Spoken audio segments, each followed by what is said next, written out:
Hello everybody, this is Roger with Roger's Reviews, and I just bought this Stihl MS 194 T, and this is the new smaller top handle saw. It used to be the 193 T, and now it's the 194 T. I guess the only difference is they did some change of the carburetor, so it's a little bit different, but other than that, it's very similar to the 193T. And I like it. It seems to run well. I've used it a few times already. I wanted to talk about basically loosening and tightening a chain, so the chainsaw chain adjustment. The difference between some of the bigger saws, this one only has one nut basically holding the cover plate on. And so I think they do that for climbing because sometimes you need to tighten things up, and they make it as easy as possible to do so. So this is going to use the, you need a Scrench or a saw wrench. Some of the saws come with saw wrenches, but this one doesn't. So you want to keep one of these handy with you. I keep a smaller one with me even when I'm climbing. I have a scabbard that has a really small saw wrench, and I slide it in there because you never know when your chain's going to come off. The most important thing when you start this, of course, you need a chainsaw and a Scrench, saw wrench. You want to make sure that your chain brake is unlocked. And make sure you got a free chain, and always try to push it with your saw wrench, or have some gloves on, because when these are sharp, it's very easy to get cut, and a lot of people pull back on them. And if they slip, I've done it before, it cuts your knuckles up pretty good. So first thing you want to do is, of course, be safe, and you want to unlock your chain brake. And like I said in the other video, if you have this chain brake on, you can hear it click. And I've had people try to take the side cover off with the chain brake on. It's a mechanical brake. So basically the side cover is clamped on, and it's keeping the chain from spinning. And so what happens is, if you don't realize the chain brake is on and you try to take the side cover off, I've had guys pry them off and ruin the saw. It basically just pulls the whole, it's mechanically clamped on to the clutch mechanism. So it's like the brake grabs it and holds it very tightly. And if you try to pull the side cover off, it doesn't matter if you take the screw off or not, it'll come off if you really force it, and it'll mess up the saw. So if you have some new people that are working on your saws, make sure that they release that chain brake before they take the saw apart for cleaning or to put the chain back on. So basically what you want to do is you want to loosen up that nut that's holding the side cover on. And once you take it off, you don't have to take it off all the way. And what's nice is they have a recess in there that holds that nut on there. So it's a lot harder to lose them, compared to the older saws. So right behind there's a hole. That's your adjustment screw. And that's basically what does your tightness and tightens and loosens the slack in your chain. And what you want to do, it's usually counterclockwise loosens it, and clockwise tightens it. So you can see when I turn it clockwise, see how it tightens right up. And so you never want to have it too tight, and a lot of times you want to spin it too to get all that, make sure you know where your slop's at. What I like to do is I keep it a little bit loose. You get a little bit looser than you want it, and basically when you tighten that nut up, that takes the slack out. You might have to do this a few times to get it just right, but what I like to do is, I want to get a little bit of slop in my chain.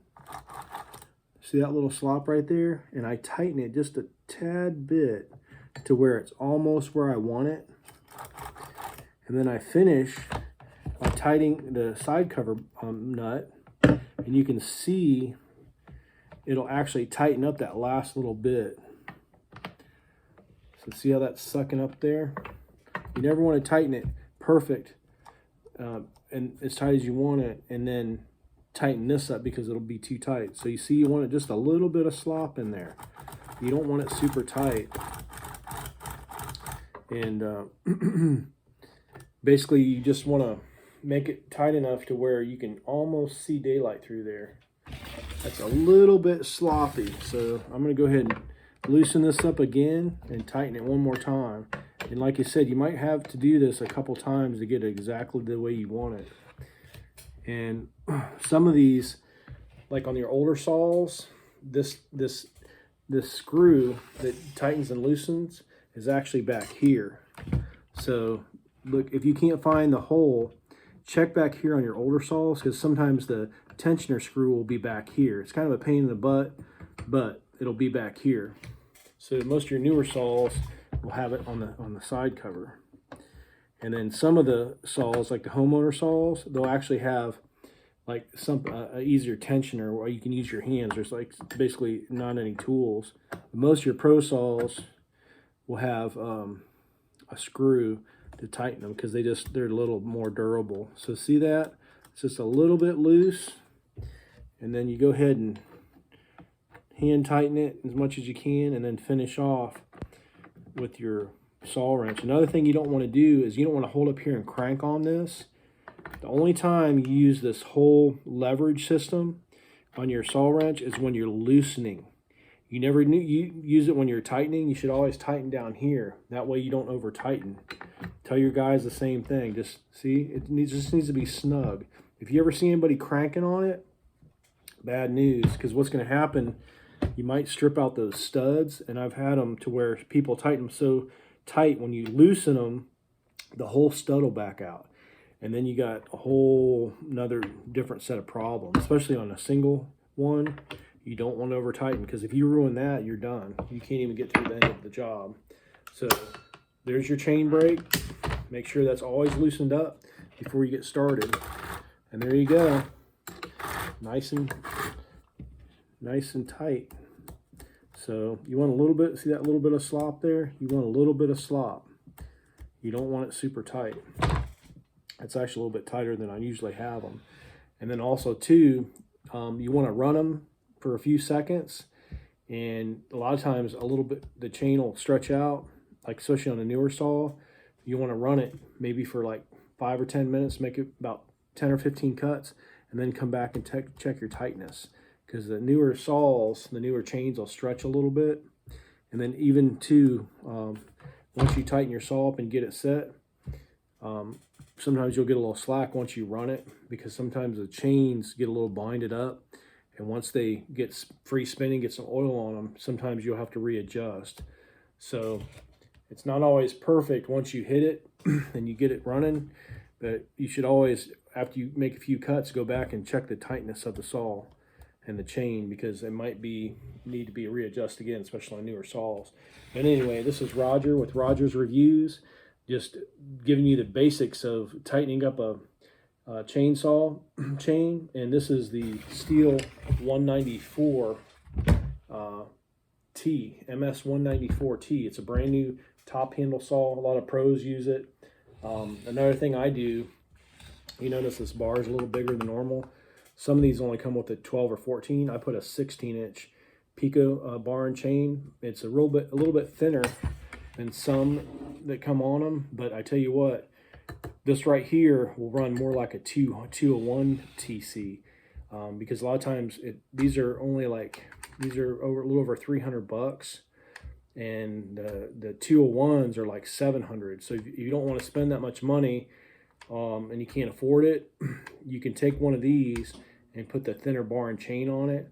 It won't run exactly like a 201, but it'll be a lot closer, because these don't have the power of the 201. But who wants to spend $700 on a saw if you can get something like this that basically can do the job? So anyway, if you like this video, please crush the like button.